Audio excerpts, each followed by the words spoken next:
We forgot to keep our own light alive, remembering our own self-worth. Oftentimes we feel undermined. We feel undervalued. We feel not worthy. Never enough. Knowing your values, understanding the true power of autonomy, and last but not least, authenticity. Would anyone like to share what they think values are? For me, it's my guiding light in terms of how I show up in the world. There we go. Anyone else? Moral compass. Nice. I only established my values in 2020 when I was busy writing my book, Break Those Damn Rules. I just immigrated from South Africa, my lovely sunny country, moving to the Netherlands, where I thought I'm going to set up shop. I thought I'm like coming home. You know, Erasmus and Van Buren, that's like old school in the 1600s when Jan van Riebeeck came to South Africa. That's my forefathers. I thought I'm coming home. I felt so isolated, I felt so alone, I felt completely doubting my decision of leaving behind everything that I've worked for, everything I've built, my family, my friends, my familia, everything, and coming to a completely strange country. So I thought, you know, let's go all in. Let's not just write a little journal about it, let's write a book. Who am I to write a book? I had to dig deep, I had to go back. So, well, you know what, I'm actually a journalist by trade.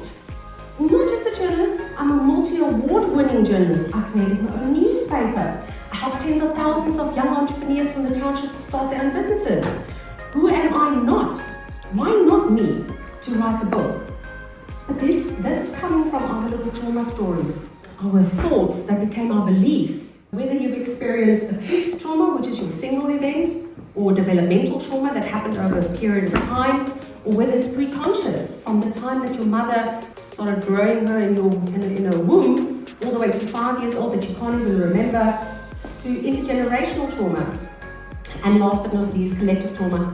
COVID-19, okay? None of you has escaped COVID-19. That is a form of collective trauma that we've all experienced, and we still have not released that from our bodies. She forgot her values. Could someone have lit up her wick when she felt burnt out?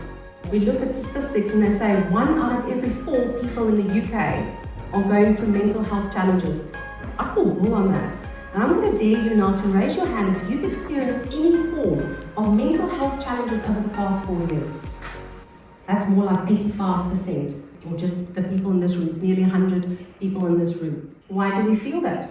Why is the mental health challenge so high at the moment? Be just like everyone else. Don't stand out. But trauma-informed is honestly one of the most important skills that I think all of us will have, and we need that for this new world that we're going to live in, so that we can have more compassion and empathy, not just for other people, but most importantly for ourselves, because that's how real empathy starts, and real emotional intelligence and self-regulation starts once we are able to have self-compassion for ourselves. Because I believe that if she was authentic, if she was able to be herself, versus rather being compliant, being the good girl, the good mother, the one everyone relies on, without looking at what she needs, she could have still been here.